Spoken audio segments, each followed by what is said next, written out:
नमस्कार विद्यार्थी मित्र हो. आज आपण एम्प्लॉयबिलिटी स्किलच्या ह्या 17व्या लेसनमध्ये सर्वांचं स्वागत आहे. आज आपण बघणार कम्युनिकेशन स्किल्स मधील मॉडेल नंबर 3च्या टाइप्स ऑफ कम्युनिकेशन्स हा चॅप्टर आपण बघणार आहोत. तर आपला या आधीचा जो कम्युनिकेशनचा व्हिडिओ होता सेकंड नंबरचा तो आणि आजचा हा तिसरा व्हिडिओ यामध्ये आपल्याला भरपूर गॅप असा दिसतो आहे. याचं कारण म्हणजे मागचा लास्ट व्हिडिओला व्ह्यूज खूप कमी आला, त्यामुळे मी थोडंसं थांबलो होतो की हे मुलं का बघत नाहीत. तर आता आज आपण जो चॅप्टर घेणार आहोत टाइप्स ऑफ कम्युनिकेशन, त्यापूर्वी मी सांगत आहे की आपण मागच्या चॅप्टरमध्ये काय बघितलं आहे. कम्युनिकेशन स्किलच्या लास्ट लेसनमध्ये आपण कम्युनिकेशन आणि त्याचं इम्पॉर्टन्स बघितलं, त्यानंतर त्याचे डेफिनेशन्स बघितली, व्हेरियस थेरी वेगवेगळ्या थेरीज बघितल्या कम्युनिकेशनच्या, त्यानंतर प्रोसेस बघितले आपण, त्यानंतर लिस्ट आउट व्हेरियस कंपोनंट्स बघितले आपण, त्याचे वेगवेगळे कंपोनंट्स आपण कम्युनिकेशन प्रोसेस आणि त्याचे मीन्स बघितल्या. आज टाइप्स ऑफ कम्युनिकेशन्समध्ये आपल्याला काय बघायचं आहे, टाइप्स ऑफ कम्युनिकेशन्स, त्यानंतर ऑब्जेक्टिव्ह काय आहे, या लेसनचे आपले ऑब्जेक्टिव्ह काय आहे at the end of this lesson. हे लेसन झाल्यानंतर आपल्याला आपण काय समजणार आहे, आपल्याला याच्यातलं काय कळणार आहे. त्यानंतर डिस्क्राईब व्हर्बल कम्युनिकेशनचं आपल्याला डिस्क्रिप्शन बघायचं आहे. याच्यामध्ये explain about oral and written communication, त्यानंतर right use of rights word in verbal communications, त्यानंतर explain the process to send email communication आणि फोनवर जे कम्युनिकेशन आहे त्याबद्दल बघायचं. SMS बद्दल बघायचं आपल्याला. त्यानंतर पब्लिक स्पीकिंगबद्दल बघायचं आहे. तर व्हर्बल कम्युनिकेशन काय आहे, what is verbal communication. Unlike non-verbal communication, verbal communication needs commonly accepted meanings of sound to be understood by others. In order to communicate, it needs a person who not only knows the language, also the culture contains. म्हणजे verbal communication ज्यावेळेस होत असतं त्यामध्ये तुम्हाला एक commonly accepted meanings of sounds, म्हणजे जे sounds होतात, जे आता मी बोलतोय तर हे माझी जी भाषा आहे, म्हणजे जी माझी भाषा आहे ही तुम्हाला ॲक्सेप्टेड पाहिजे किंवा तुम्हाला यायला पाहिजे, तरच व्हर्बल कम्युनिकेशन दोघांमध्ये होतं. आता मी मराठीतनं हा व्हिडिओ बनवतो आहे आणि एखाद्या तमिळ व्यक्तीला आपण जर दिलं, हे आपण एखाद्या तमिळ व्यक्तीला हा व्हिडिओ दाखवला, त्याला काहीही कळणार नाही. म्हणजे commonly accepted meanings of sound एकमेकामध्ये हे पाहिजेत की कॉमनली ॲक्सेप्टेड एखादं कम्युनिकेशन लँग्वेज जर असेल तरच व्हर्बल कम्युनिकेशन होऊ शकतं. त्यानंतर not all verbal communication is planned or systemised. कुठले व्हर्बल कम्युनिकेशन हे सगळे प्लॅन्ड असतात, अचानक आपण एखाद्याशी बोलू शकतो. आता याच्यामध्ये आपल्या मानवामध्ये जे कम्युनिकेशन होतं, आपण बोलतोय, हे व्हर्बल कम्युनिकेशन आहे. पण प्राण्यामध्ये सुद्धा त्यांना लँग्वेज नसते, काही नसते, पण animals and birds also use verbal communications. ते सुद्धा व्हर्बल कम्युनिकेशनचा वापर करतात. But they have their own language of sounds, म्हणजे त्यांचं एक वेगळे साऊंड्स काढतो. जसं आपण कुत्रा भुंकतोय, एखादा कुत्रा जर त्याला दुसरा दिसला तर तो भुंकतोय, किंवा ते आपण एखाद्या घरामध्ये जातो आहे आणि तिथे कुत्रा आहे तर तो भुंकतो, म्हणजे त्याचे एक तो जो साऊंड आहे त्याचा अर्थ तो आपल्याला अलर्ट करतोय. किंवा किंवा ग्रंट्स, असा एक वेगवेगळ्या प्रकारचे जे साऊंड्स येतात त्याचं मिनिंग त्यांना कळतं आणि ते एकमेकाशी कम्युनिकेट करतात, परंतु तेवढं इफेक्टिव्ह ते कम्युनिकेशन्स नसतं. We can also further divide communication as a formal and informal communication. आता या ज्या व्हर्बल कम्युनिकेशन्स आहे तर याला आपण दोन याच्यात पुन्हा डिवाइड करू शकतो, एक formal communication and informal communications. तुम्हाला प्रश्न येतो याच्यावर की इनफॉर्मल कम्युनिकेशनवर एखादा प्रश्न येऊ शकतो किंवा फॉर्मल कम्युनिकेशन काय आहे किंवा व्हर्बल कम्युनिकेशन काय, याच्यावर प्रश्न येतात. आपण घेऊ या चॅप्टरच्या शेवटी याच्यावर काय काय प्रश्न येतात याची एक टेस्ट तुम्हाला मी सांगेल.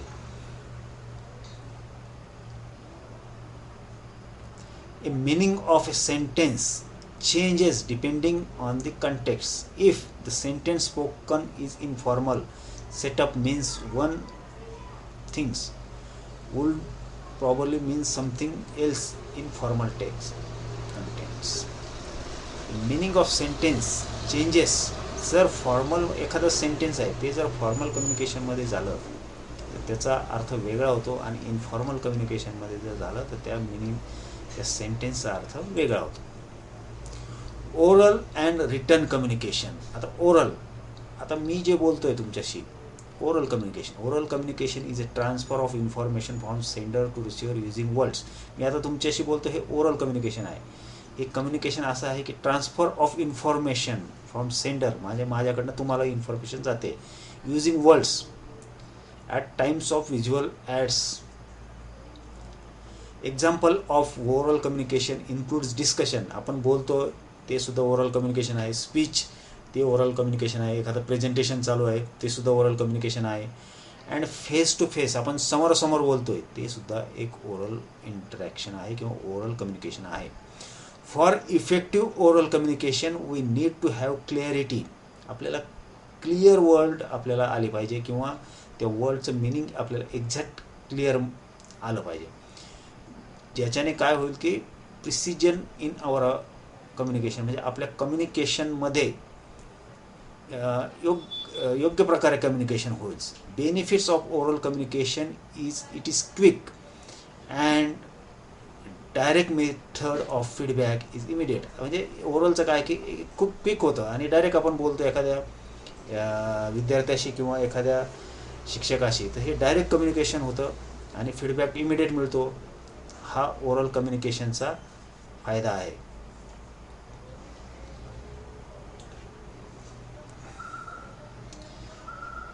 बी इट प्रेस ऑर क्रिटिसिझम. म्हणजे याच्यामध्ये एक असा प्रॉब्लेम आहे की एखाद्याचा आपण क्रिटिसिझम करू शकतो किंवा प्रेस करू शकतो त्याला, एखाद्याला आपण याच्यामुळे हा एक याचा डिसॲडव्हान्टेज आहे. म्हणजे एखाद्याचा आपण टीका करू शकतो डायरेक्ट ओरलमध्ये, आपण एखाद्याला वाईट बोलू शकतो. तर हा एक डिसॲडव्हान्टेज ह्या ओरल कम्युनिकेशनचा आहे. याच्यामध्ये डॉक्युमेंटरी एव्हिडन्स काही नसतो. आपण बोललेलो असतो तर त्याला काही एव्हिडन्स नसतो, तो काही कुठं रेकॉर्ड होत नाही. त्यामुळे ओरल हे कम्युनिकेशनचा डॉक्युमेंटरी एव्हिडन्स म्हणून वापर होत नाही. आता रिटन कम्युनिकेशन आपल्याला सर्वांना माहिती आहे. आपण जे पुस्तक वाचतो किंवा नोट्स वाचतो हे रिटनमध्ये कम्युनिकेशन आहे. Any other communication is communication that is written and documented from the sender to the receiver. Written communication म्हणजे एक एक्झाम्पल आहे की आपण एक लेटर लिहितो आहे किंवा एक अर्ज लिहितो आहे. आपण आयट्यात आल्यावर अर्ज लिहितो की मला बोनाफाईड पाहिजे, मला किंवा पाससाठी काही हे पाहिजे, सर्टिफिकेट्स पाहिजे, TC पाहिजे. तर याला आपण रिटन कम्युनिकेशन म्हणतो आणि याचा प्रूफ असतो, आपण रिटन लिहिलेला असतो.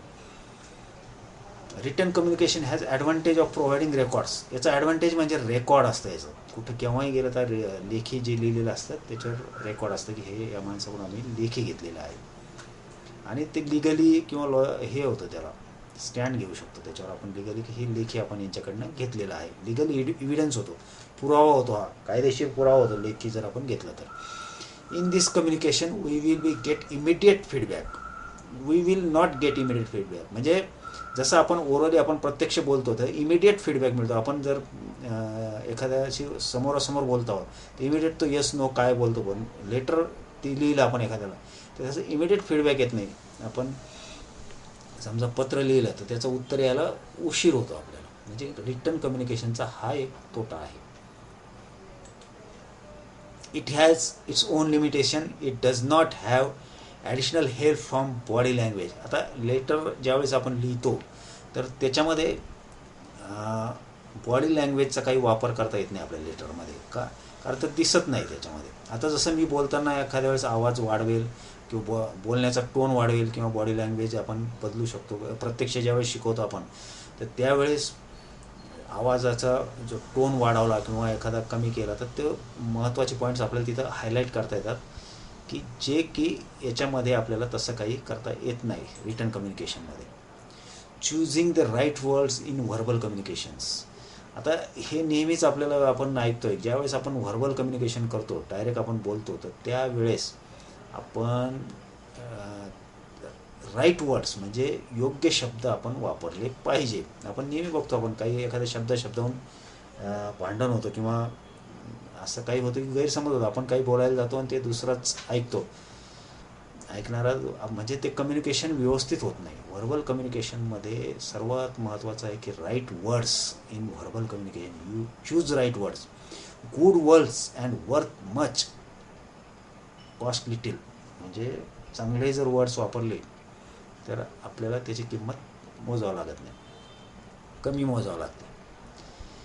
ज्या वेळेस आपण व्हर्बल कम्युनिकेशन करतो तर आपण त्यावेळेस क्लिअर कट मेसेज जाईल असे वर्ड आपण वापरले पाहिजे. We make statement that very clear असायला पाहिजे आणि सिम्पल वर्ड्स असायला पाहिजे की जे त्याला कन्फ्यूज न होता त्याला क्लिअर कळायला पाहिजे की हे असं असं आहे.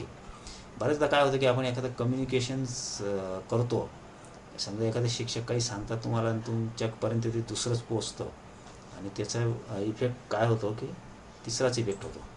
त्यानंतर आपल्याला आता एक ईमेलद्वारे आपल्याला कम्युनिकेशन बघायचं. आपण ईमेल बघितला, आपण मागच्या IT लिटरसीच्या चॅप्टरमध्ये आपण ईमेलबद्दल बघलं. तर ईमेल हा इलेक्ट्रॉनिकली मेल आहे. Email is called as important means of communication. आत्ताच्या जमान्यामध्ये ईमेल हे इम्पॉर्टंट झालेलं आहे कम्युनिकेशनचं. आणि using email one can have a message deliver within minutes or within second. एका सेकंडमध्ये आपण मेसेज एखाद्याला पाठवू शकतो इंटरनेटद्वारे, ईमेलद्वारे. आपण बघितलं ते. With email one can send message to individual. एखाद्याला मेसेज पाठवू शकतो.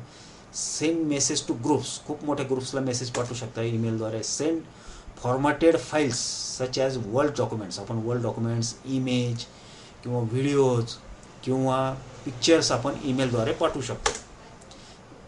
स्प्रेडशीट्स. त्यानंतर सेंड फोटो, म्युझिक, हे आता आपण सांगितलंच ॲज अ अटॅचमेंट. आपण ईमेलबद्दल आपण मागे आपण कम्युनिकेशन्स एम्प्लॉयबिलिटीच्या आपल्या ज्या कम्प्युटर लिटरसी आहे त्यामध्ये आपण बघितलेलं आहे. आता ईमेल एटिकेट्स काय? तर ईमेल एटिकेट्स म्हणजे ज्यावेळेस ईमेल लिहिताना आपण काय करायला पाहिजे आणि काय नाही करायला पाहिजे थोडक्यात आपण बोलू. कुठलाही कम्युनिकेशन्स फॉर्म असेल त्याच्यामध्ये आपल्याला काही एटिकेट्स असतात. जसं ओरली आपण ज्यावेळेस बोलतो त्यावेळेस कुठले एटिकेट्स पाळायचे असे वेगवेगळे, किंवा आपण पत्र लिहितो त्यावेळेस कुठले एटिकेट्स पाळायचे. त्याचप्रमाणे ईमेलमध्ये सुद्धा आपल्याला काही एटिकेट्स दिलेले आहे. हे प्रश्नाला आपल्याला येतात. Before you send message make sure. म्हणजे ज्यावेळेस आपल्याला मेसेज आपल्या तयार झालेला आहे, ईमेल तयार झालेला आहे आणि आपल्याला त्याला सेंड करायचं आहे, त्यापूर्वी आपण पुन्हा एकदा त्याला व्यवस्थित वाचून घ्यायचं की आपलं काही चूक झालेली आहे की नाही. कीप ईमेल शॉर्टमध्ये लिहा. ईमेल जास्त मोठा लिहू नका. लोकांना आवडत नाही जास्त मोठं लिहिलं. एकदम शॉर्टमध्ये तुम्हाला काय म्हणायचं आहे ही बाजू मांडा. कुठेही बोलताना असो किंवा कुठलंही कम्युनिकेशन करताना अतिशय कमी शब्दामध्ये किंवा कमी वेळेमध्ये करेक्ट आपल्याला काय बोलायचं हे जर आपल्याला जमलं तर ते खूप चांगलं कम्युनिकेशन होईल. तेच ईमेलमध्ये सुद्धा आपल्याला एटिकेट्समध्ये दाखवतो आहे की कीप ईमेल शॉर्टमध्ये लिहा की करेक्ट तुम्हाला जे बोलायचं लिहा. पूर्ण असं मोठं लांब लचक ईमेल लिहिला तेवढं वाचण्यास लोकांना आवडत नाही, कोणालाही आवडत नाही. Use the correct words in the subject line. आता ज्यावेळेस आपण ईमेल लिहितोय आणि त्याच्या सब्जेक्ट्समध्ये ज्यावेळेस आपल्याला सब्जेक्ट टाकायचा आहे तर त्यावेळेस करेक्ट असं लिहायचं की तो सब्जेक्ट बघूनच त्याला ईमेलवर कळायला पाहिजे की याचा मॅटर काय आहे. जसं समजा तुम्ही ITला तुमचा ईमेल करता, तुम्हाला तुमच्या नावामध्ये बदल पाहिजे तर तुम्ही त्याच्या सब्जेक्टमध्येच करेक्ट लिहिलं की correction in names of students असं जर लिहिलं तर आमच्याला ईमेल ITच्या ईमेल ज्यावेळेस चेक केलं तर आम्हाला ते ईमेल उघडताच आधीच लक्षात येईल की ह्या मुलाच्या नावामध्ये बदल झालेला आहे, तो ते मेल केलेला आहे. मग तुम्ही खाली डिटेल लिहायचं, माझं नाव मी ह्या ट्रेडमध्ये आहे, माझ्या असं नाव पाहिजे होतं परंतु ते चुकलेलं आहे. तर सब्जेक्ट लिहितानाच करेक्ट त्याच्यात लिहायचं आहे. नंतर डोंट फॉरवर्ड फॉल्स मेसेज. चुकीचे मेसेज फॉरवर्ड करू नका. हे बघा, आपण जसं व्हॉट्सअपवर करतो बघा, कुठून तरी आलेला मेसेज इकडचं तिकडं फॉरवर्ड करतो, आपल्याला माहीत नसतं खरं काय आणि खोटं काय. तर असे मेसेज ईमेलवर सुद्धा फॉरवर्ड करायचे नाहीत.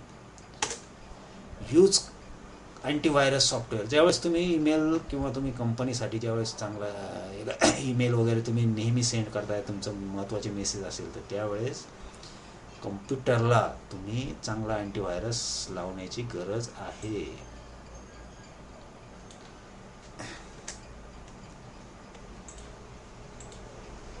त्यानंतर if you are forwarding a message, say you think it will interest the receiver. तुम्ही जर एखादा आलेला फॉरवर्ड करत आहात, तर त्याच्यात असा आपण एकदा विचार करायचा की तो रिसिव्हर जो आपल्याला ज्याला पाठवायचा आहे त्याचा इंटरेस्टमध्ये आहे का. त्यानंतर reply to email, if you have received one, even if the mail does not need a reply, makes your sender is informed you that have received his email. तुम्हाला जर एखादा मेल आला तर तुम्ही त्याला एक रिप्लाय द्यायचा का मेल मिळाला म्हणून. ही एक चांगली सवय आहे. Don't use all caps or all small letters. तर ज्यावेळेस आपण मेल करतो त्यावेळेस सगळे कॅपिटल लेटर्स किंवा सगळे स्मॉल लेटर्स असं यूज नाही करायचं.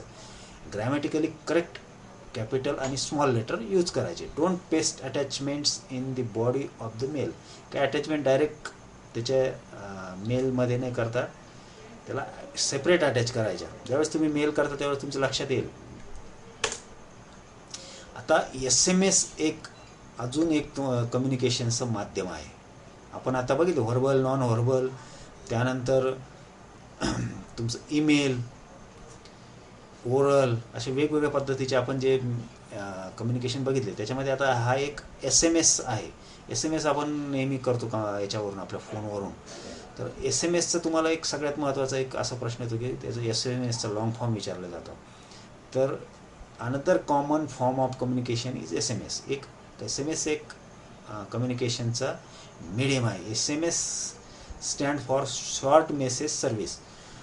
SMSचा तुम्हाला लॉंग फॉर्म विचारला जाऊ शकतो परीक्षेमध्ये, जे आपल्याला याच्यामध्ये विचारतात. बऱ्याचदा आलेला आहे की what is long form of SMS. तर SMS म्हणजे शॉर्ट मेसेज सर्व्हिस.